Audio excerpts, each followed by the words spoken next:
시장에서 숨은 진주를 찾는 230 종목 캐치 시간입니다. 오늘도 최수창 파트너 이담교 캐스터와 함께하겠습니다. 두 분 안녕하십니까? 네, 안녕하세요. 먼저 오늘의 주제 확인해 보겠습니다. 힙이 엇갈리는 자동차주 하반기 투자 포인트는 먼저 이담교 캐스터가 자동차주에 대한 증권사 투자 의견을 정리했습니다. 그동안 상하이시의 봉쇄로 피해를 봤던 대표적 업종이 바로 자동차입니다. 이제는 봉쇄 완화 조치에 기대감을 받고 있는데요. 반도체 수급난도 점차 개선될 것이라는 전망이 나오고 있습니다. 하지만 업종 내 옥석 가리기도 중요하다는 의견이 많은데요. 완성차 업종과 자동차 부품주에 대한 증권사 의견을 알아봤습니다. 먼저 완성차 업종에 대한 의견부터 보겠습니다. 삼성증권과 유진투자증권은 현대차를 자동차 업종 내 탑픽으로 제시했습니다.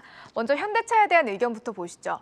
삼성증권은 현대차의 목표가를 24만 원에서 26만 원으로 약 8% 상향했습니다.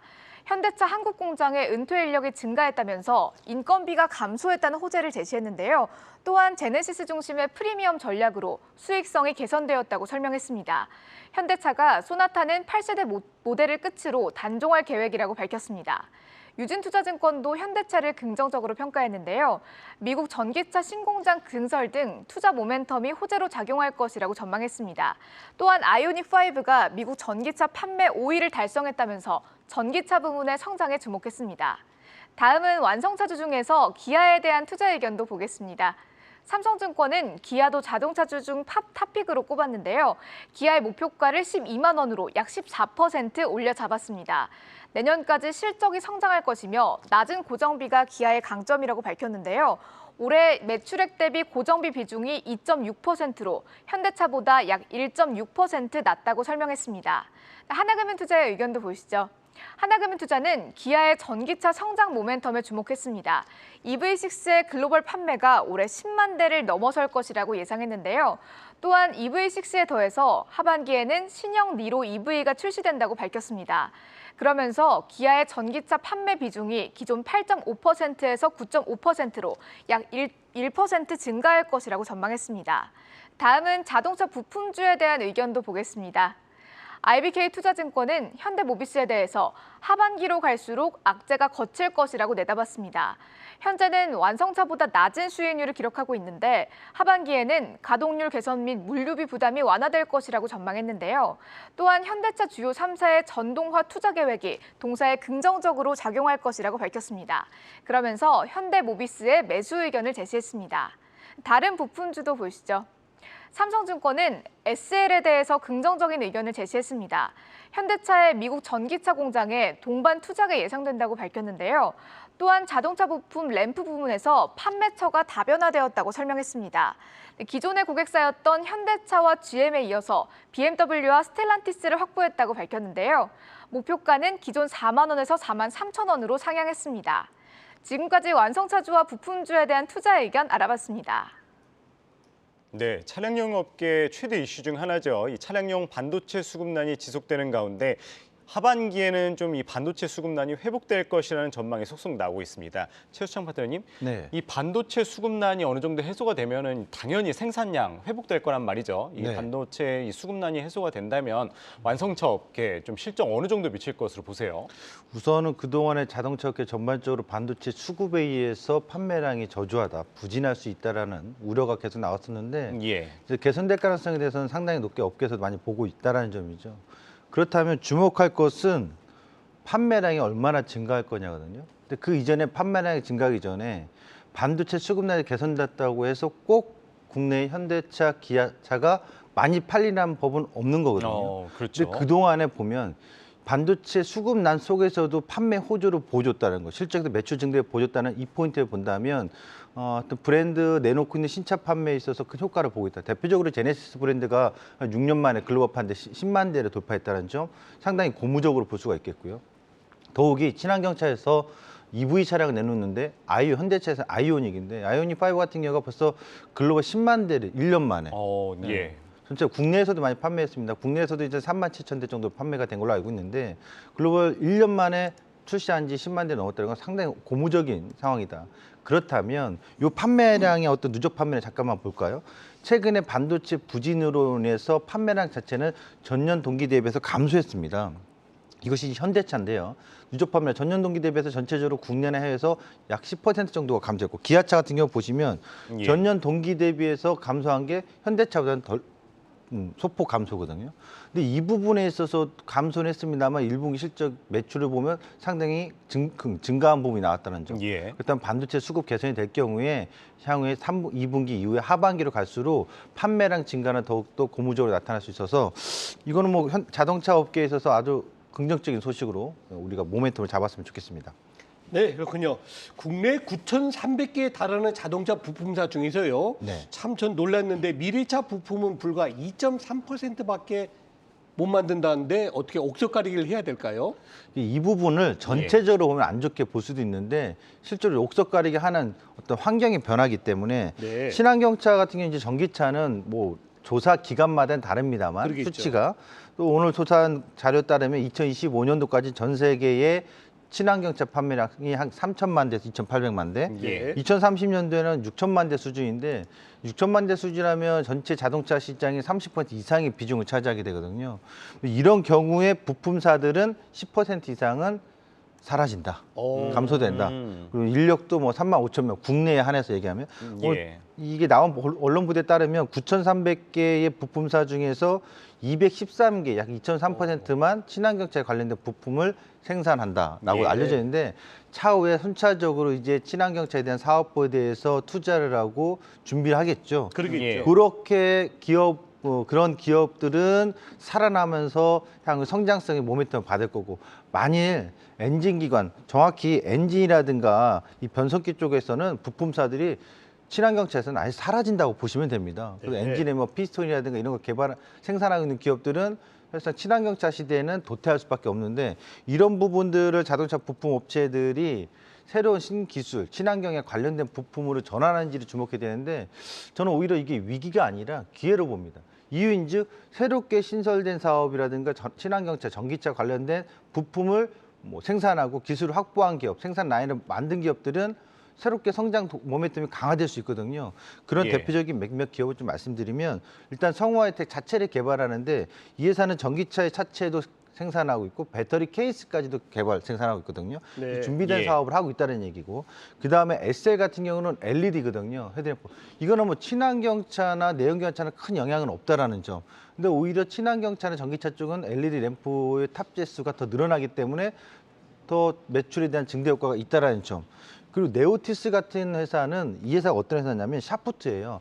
모터용 샤프트를 만드는 회사인데, 모터는 당연히 전기차라든가 수소차 할 때 모터가 들어가니까 그렇죠. 그 샤프트에 대한 수요가 더 증가할 수 있다는 점.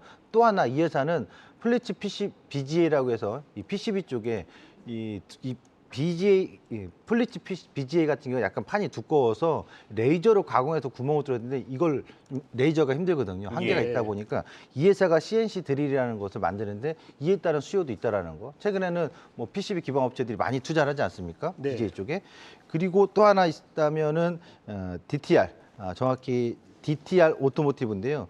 이 회사 같은 경우는 방진 제품인데, 방진 제품은 이제 소음이라든가 이런 거 줄여주는 건데, 예. 전기차 쪽을 한번 타보시면 알겠지만 이 부분이 상당히 민감해요. 어. 또 이 전기차나 친환경차 쪽은 뒷좌석에 타보신 분들은 운전석은 잘 못 느끼는데 뒷좌석은 좀 느끼거든요. 그래서 이 방진 제품에 대해서 이 회사가 세계적으로 4위입니다. 점유율도 6%고 예. 그동안에 2014년도에 이태리의 CF 곤마라든가 2009년도에 영국의 에어볼 등 회사들을 계속 인수하면서, 최근에는 이제 두산 공작계까지 인수하면서 몸집을 키우고 있는데, 예. 이 방진 제품이 향후에 전기차라든가 친환경차 쪽에서의 수요는 증가할 수 있다. 가격 단가도 높기 때문에 DTR 모티브도 또 주목해야 될 기업 중 하나다, 이렇게 보시면 되겠습니다. 네, 어제였죠. 이 골드만삭스가 보고서를 하나 발표를 했는데요. 앞으로 2년간 이 배터리의 핵심 소재인 코발트와 리튬, 니켈 가격이 이제 하락할 것이라고 전망을 했습니다. 뭐 공급 과잉이 이제 큰 원인이라고 이야기를 했는데요. 최수창 파트너님, 뭐 골드만삭스 보고서 보니까 하락을 하다가 2024년에는 어쨌든 다시 상승세로 돌아설 거다. 뭐 이런 보고서가 나왔는데, 이런 가격 전망 좀 어떻게 영향을 미칠 것으로 보세요? 전망은 누구나 할 수 있습니다. 네. 근데 제가 봤을 때 이 소재를 전망하는 건 쉽지가 않다고 봐요. 그 최근에 포인트 그 보고서 저도 쭉 보고 하는데, 결국 과열되어 있다. 예. 그러니까 최근에 제가 지난번에 유가 막 정점을 찍을 때 투기적 거래에도 몰려 있지 않냐라 그랬듯이 그렇죠. 이런 상품 소재 쪽에도 금속 광물 쪽에도 투기적 거래가 좀 몰리면서 과열돼 있다라고 평가를 한 것 같아요. 그것에 대해서 저도 공감을 합니다. 다만 2년 동안 지속적으로 하락할지 여부는 저도 글쎄요 갸우뚱거리는 이유가 결국 공급과 수요인데 수요가 계속 넘쳐나면 공급이 더 넘쳐나면 이게 또 가격이 수요가 넘쳐나고 공급이 딸리면 올라갈 수 있거든요. 예. 근데 이 부분에 있어서 2년치의 전망을 예측한다는 건 쉽지 않을 것 같고요. 그렇죠. 다만 중요한 것은 지속적으로 이 관련된 소재들은 수요는 계속 넘쳐날 거고 그러다 보니까 공급도 계속해서 생산량도 증가할 거라는 거. 이런 부분에 있어서 또 핵심 소재이기 때문에 배터리에서 이 핵심 소재를 대체할 수 있는 자원은 없다라는 점에 있어서 지속적으로 가격이 하락하기보다는 하락하면 좀 좋은 점도 있겠죠. 배터리 가격이 하락하니까. 예. 하지만 지속적인 하락보다는 뭐 어느 정도의 균형을 맞추면서의 가격이 형성되지 않을까. 단 최근에 급등했던 거에서 과열은 저도 공감한다는 점. 그렇다면 가격 하향이 안정된다면 배터리 셀 만드는 업체들에 있어서는 긍정적인 모멘텀이 될 수 있고 또 하나는 전기차의 어떤 그 보급이 확대력이 더 빨라질 수 있다는 점이죠. 예. 최근에 유가는 상승이고 오히려 전기차의 어떤 그 가성비가 더 좋다고 한다면 더 판매 대수는 증가할 수 있으니까 배터리 업체들은 호재로서 볼 수 있겠다. 그래서 전기차 성장의 수요에 있어서 그리고 증대되는 데 있어서 이 소재는 핵심 소재라서 지속적으로 관심을 갖자 이렇게 좀 말씀드리겠습니다. 네. 자, 이제 오늘 캐치한 종목 어떤 종목인지 같이 화면 통해서 보시겠습니다. 만도, 네, 그렇죠. 많은 분들이 가지고 계신 종목인데 만도 진단 부탁드립니다. 제가 사실 오늘 두 가지를 고민했어요. 자동차에서 현대글로비스 아니면 만도를 제가 계속 그렇죠. 얘기했잖아요. 예. 현대글로비스를 계속 얘기하면은 서운할 것 같아서. 근데 오늘 얘기한 것 중에 둘 다 이 이슈가 있는 게 차량 판매 대수가 증가한다면, 그렇죠? 예. 그렇다면 당연히 물류 쪽 그쪽인데 또 하나가 있습니다. 만도 부품사인데요. 오늘 핵심 중에서는 이제 부품사들이 준비되어 있지 않은 부품사들은 도태할 수 있다. 근데 네. 만도는 도태할 수가 없습니다. 그렇죠. 전동화돼 있고 첨단화 ADS부터 시작해가지고 전동화돼 있는 부분, 이해산 서스펜션인가 조향장치. 그러니까 쉽게 말씀드리면 서스펜션 조향장치 얘기를 하다 보면 많은 분들이 좀 헷갈리는데 운전하다 보면 최근에 크루즈 있잖아요. 네, 브레이크 네. 굳이 밟지 않아도 이거 다 전동화 아닙니까? 이거 다 만도예요. 그러니까 우리가 완전한 자율주행을 꿈꾸고 있습니다. 완전한 자율주행이 아니다. 지금 나오는 신차들의 대부분은 기본적으로 크루즈는 다 들어가 있거든요. 예. 그러니까 이 부분에 있어서 만도의 이 기술이 탑재되고 있다는 거고요. 만도 같은 경우는 특이한 점이 과거에 현대기아차에 아주 집중돼 있었던 매출 비중이 다변화됐는데 어떻게 다변화됐냐면 북미 시장에 GM이라든가 테슬라에 공급을 하고 있고요. 예. 리비안도 마찬가지고 북미 시장에 3사는 다 공급한다고 보시면 되고요. 그다음 폭스바겐 작년 이맘때죠. 3, 4월 달에 폭스바겐에서 1조 4천억이 넘는 수주도 나왔었고요. 예. 그리고 전기자동차 특히 중국 시장에 있어서 그동안 우리나라가 힘들다 자동차 업계 했는데 중국 시장에 관련된 전기차 업체들에게 이 회사가 공급을 하고 있는데 최근에 중국 시장에서의 어떤 반전의 가능성이 좀 보인다는 점이 있어서 예. 만도는 자율주행에서도 핵심이고 전동화되어 있는 부품사에서도 핵심이고 전기차와 친환경차 모든 것에 핵심 부품으로 공급을 하고 있기 때문에 이 회사에 대한 성장 그리고 수주 잔고가 상당히 긍정적으로 나오고 있다는 점. 1분기에도 수주 목표치를 넘어섰거든요. 그런 점에 있어서 만도는 지금 부품사 중에서 탑으로 봐야 되지 않을까 이렇게 좀 보여집니다. 차트 잠깐 보면 설명드리면 네. 보시죠. 차트상에서 최근에 3월 달에 지수 저점 나올 때부터 점진적으로 올라오고 있거든요. 네. 그러니까 지수는 최근에 5월 달에 전저점을 깼다가 올라오는데 먼저 3월 달에 외바닥 저점을 찍고 올라오다가 지금 살살살 눌리고 있는 시점이라 그러네요. 직전 고점만 한 번 더 넘어진다면 다시 2단계 상승을 보여줄 가능성이 상당히 높아지고 있다. 이렇게 보시면 되겠습니다. 네, 230 종목 캐치 오늘은 힙이 엇갈리는 자동차주 하반기 투자 포인트에 대해서 알아봤습니다. 지금까지 최수창 와운의 파트너였습니다. 말씀 고맙습니다. 네, 감사합니다.